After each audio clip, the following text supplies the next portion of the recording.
Hi everyone. Today I want to share with you a couple tips about how to warm up for exercise, and then we'll get into our exercise challenge for the week. Now the first thing I want to let you know is that the best way to warm up for whatever exercise you're going to do is actually just a slower version of whatever it is you're doing.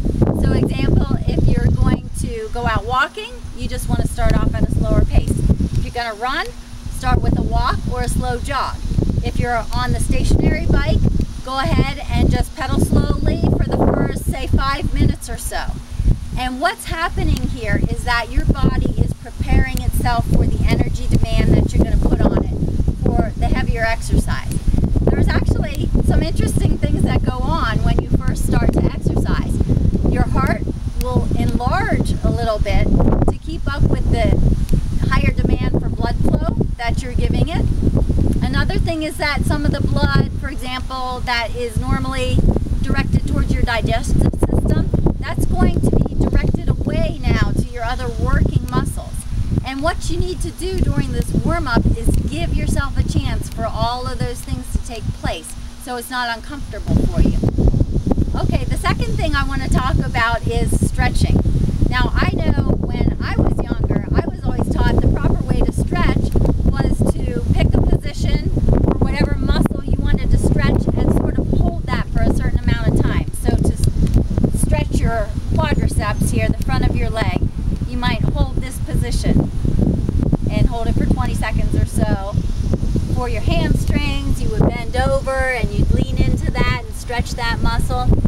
Now, those are all great, appropriate stretches for after you exercise, but we've gotten smarter now and we've learned a couple things. The proper way to stretch before exercise is what we call dynamic stretching, and that is going to be where you are stretching your muscle, but you do it with motion, so you're moving it through a range of motion. Let me give you some examples. We're going to start from head and head our way down. So the first thing you might want to do is stretch out your neck, and that would be a motion like this, side to side. Now I don't know about you, but I know for me, I often hold some tension there in my neck, and what I've learned over the last few years of running is that I can have tension up here and it is causing me aches and pains all the way down to my feet. So if you head out for exercise and you're tight up here, it can affect the way that your muscles work, all of them, even things you wouldn't think would be related, like your feet, and you're going to be a lot more comfortable when you get that tension out.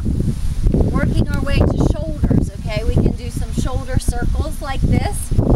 Start out slow and small circles, and then we're going to widen that.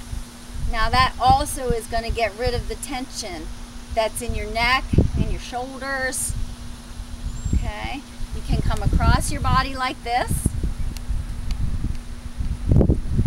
And we're going to work our way down a little bit more now into our trunk, and you're just going to go to the side. Okay, nice, easy. Now the first time you bend over, you might get this far, but the next time, take it a little further. Okay, so you see how we're stretching, but we're going through a dynamic range. Over to the other side. Now you can also do a core rotation. So you're going to come around like this. So we're loosening up our muscles, preparing them for the demand that we're going to put on them. And we also start moving some blood into those areas too. So we're just a little bit ahead of the game by the time we start exercising. For your hip joint, a great thing to do is stand on one leg. If this is difficult for you, you can be holding on to something for balance, but then I want you to swing your leg through a range of motion, and you can make that a little bit bigger as you go on. It's really going to loosen up your hips. Of course, you'd want to do the other side as well. You can also come in front of your body. Okay, and in the back. That one's a little tougher. Alright, moving down a little bit more in your legs. You can always do some high kicks.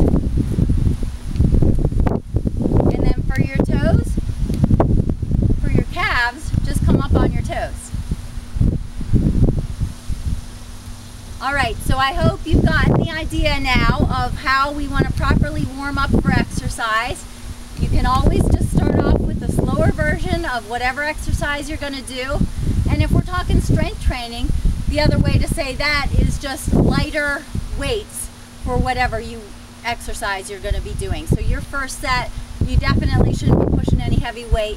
You just want to get some blood flow into those muscles. And the other thing you want to do, stretching wise, is that dynamic stretching that's going to move the muscles through a range of motion, but still get that stretch in there.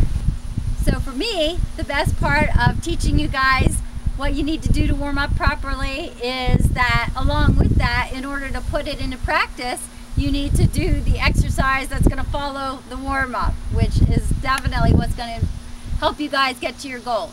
So this week, our exercise challenge is to get in 3 workouts, whatever that may be, and to use some of these proper warm-up techniques beforehand.